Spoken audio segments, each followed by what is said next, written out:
Conditions May Apply by CinnamonPinecones. Read by Distracted by Books. Chapter 48. Training Montage. With a sprinkling of playing the devil's advocate.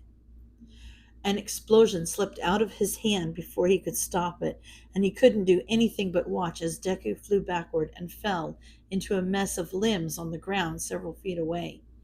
He didn't scream or cry out. Nothing. The only sound was the ringing in his ears from the blast. Deku wasn't moving either. He rolled away when he fell, and he was laying in the grass with his back to Katsuki, and he wasn't moving. He wasn't moving. The smell of burning flesh was clinging to his nostrils, and he had to force himself to go see if he was okay. No one else was here. No one saw what happened.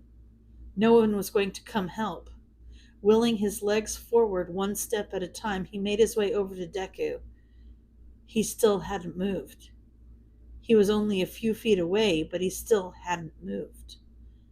Deku, he called out. No response. Not even a twitch. Deku? He tried again, but his voice was starting to shake. Nothing. He could see his face now. His eyes were open, but they weren't looking at anything. His expression was blank.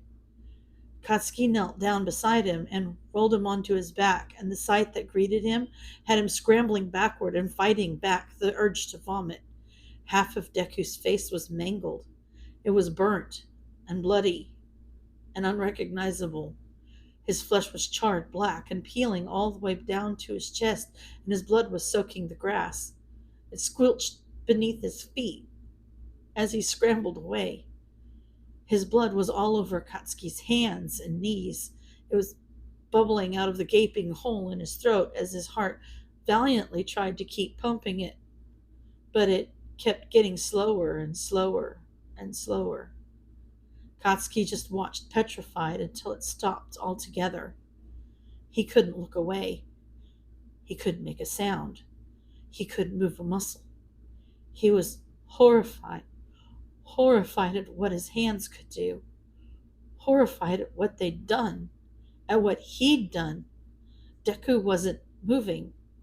He wasn't moving, and he wasn't even bleeding anymore. There was no steady rise and fall to his chest. Katsuki! Breakfast! He shot up from his bed in a cold sweat. The smell of bacon cooking downstairs was nauseating, and his hands were shaking. He was heaving in breaths that didn't seem to fill his lungs no matter how hard he tried. He went to bury his hands in his hair, but he paused at the sight of them. It was just a dream. He didn't actually do that. He couldn't. No. But he did. He hurt Deku enough for his mind to be able to recognize the scent of burnt flesh. He hurt him badly enough for him to be able to imagine so vividly what it might look like if his skin was charred like that. He did that with his own two hands. Katsuki! No. It was only because Deku was such a weakling. It wasn't his fault. He would have gotten in trouble if it was his fault. Everyone saw that he was out for the rest of the week, and after that, the teachers had to know what happened. If it was his fault, he would have gotten in trouble. It's not his fault that Deku was fragile. The rest of the world wasn't going to baby him like Auntie did, and he wouldn't be doing him any favors if he started coddling him too. No, it wasn't his fault. Katsuki, don't make me come wake you up. I'm coming, Hag. Quit yelling. The smell of bacon was even more pervasive in the kitchen. It was sitting on his plate, waiting for him, and the thought of it made him want to puke. But he pushed down the nausea and took his seat. His mom cooked up a Western-style breakfast like she did every Saturday since he could remember. Deku used to love it. No, now was not the time to think about that. Silently, he ate his eggs and toast. He pushed around the bacon for as long as he could before someone was going to notice. He took a bite and suppressed the grimace that tugged at his face. His stomach was roiling, but he choked it down without complaint. This was stupid. It was bacon. Bacon was delicious. You going to the gym today, Katz? His mother asked before she took a sip of her coffee. He grunted in the affirmative in lieu of a proper response. All right, text us when you get there and when you leave, and please leave your location on, she added. He rolled his eyes at her. Whatever you say, hag. She smacked a hand towel across the back of his head as she went to get started on the dishes. They were too much. He could go to the gym on his own. He wasn't a baby. He helped his dad collect the rest of the dishes, and he wiped down the table as his father kicked his mother out of the kitchen and took her place at the sink. After he pushed all the chairs in, he left to go get changed into his gym clothes. The dream was still lingering in his thoughts, no matter how much he tried to shake it. The gurgling sound of blood rushing out of Deku's body, the coppery scent was so sharp he could almost taste it. Splashing cold water on his face did little to dispel the images from his mind. He needed to get out of here. He needed to work off this energy.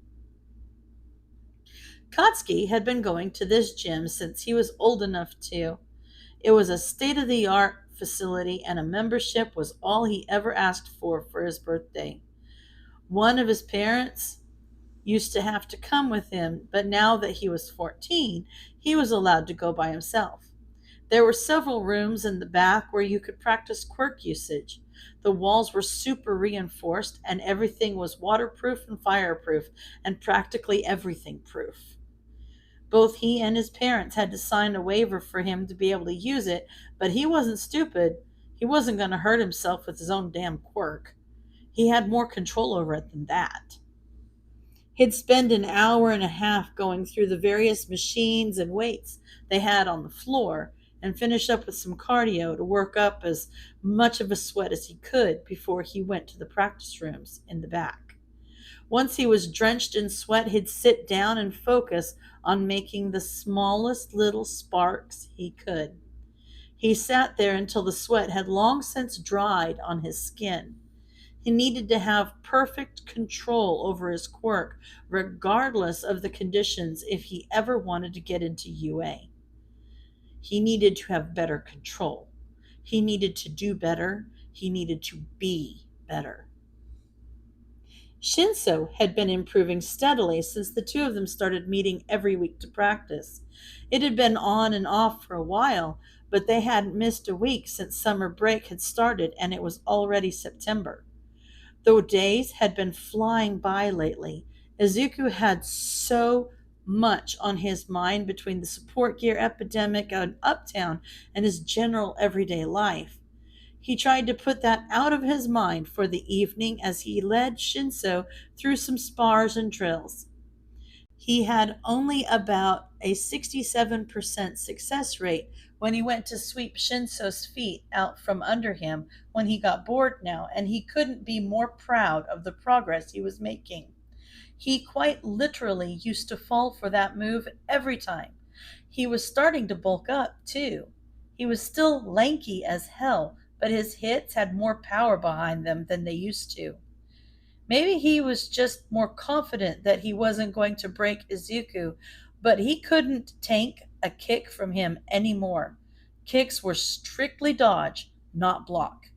He had a hell of a bruise on his right arm to prove that he learned that lesson the hard way.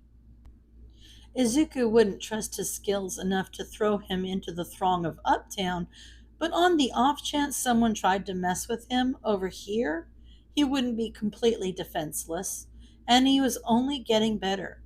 He'd even managed to trip him up once when he started zoning out mid-spar. Sure, that wasn't the greatest achievement, and Shinso still lost the round, but it was something. He elected not to tell Shinso he was zoning out when that happened. You should ask your mom if you can join some classes at a dojo or something, Shinso, he remarked after they wrapped up for the day.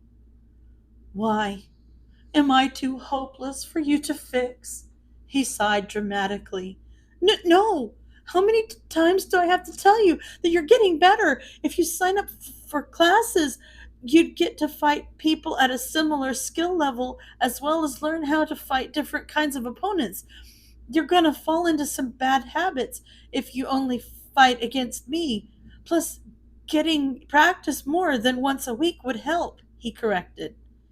Yeah, whatever you say, Greenie Sensei, he shot back with an eye roll.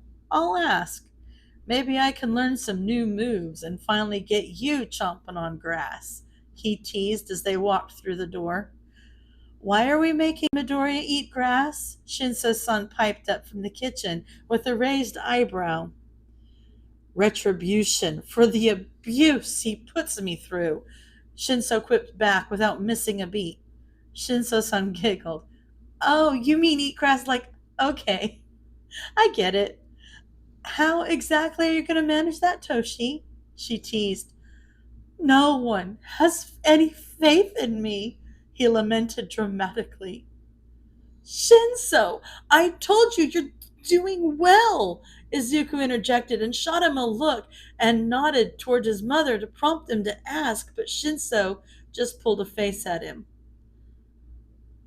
I'm just kidding, Toshi. I'm sure you could kick my butt. She paused when she saw the look Izuku was shooting at Shinso. Am I missing something here? Shinso-san asked. Izuku gave Shinso another look. Ugh. Midoriya says I need remedial lessons because I'm so hopeless, he said with a smirk. I did not, Izuku exclaimed, realizing too late that he was rising to the bait, and now Shinso was laughing at him. Nah, he said I should try lessons at a dojo so I can beat up toddlers who are at the same skill level as me, he amended through his laughter. Izuku didn't rise to the bait this time. He just shot him an exasperated expression and took his seat next to him at the dining table. Shinso snorted at him anyway. That could be fun, Toshi. Which one do you go to, Midoriya? She asked over her shoulder as she stirred something on the stovetop. The two boys shot each other a look as they got caught up in the lie they fed her in order to convince her that Izuku was in any way qualified to actually teach Shinso how to fight. Izuku recovered quickly. Oh, I have a private teacher, but I can ask if he has any recommendations, he replied. That wasn't too far from the truth, but they definitely wouldn't be asking Eraser for his recommendations on local dojos. That sounds like a good idea. It gets you out of the house to somewhere that isn't the library. What do you think, Toshi? She asked. I think anything that can get me closer to finally serving Greenie a fresh meal of lawn clippings sounds like a good idea to me, he spat out as he gave Izuku a glare that had no real heat to it. Both Shinso-san and Izuku rolled their eyes at his theatrics. Good luck with that, kiddo. We can look into it tomorrow. Go wash up, boys. Dinner's almost ready. End of chapter.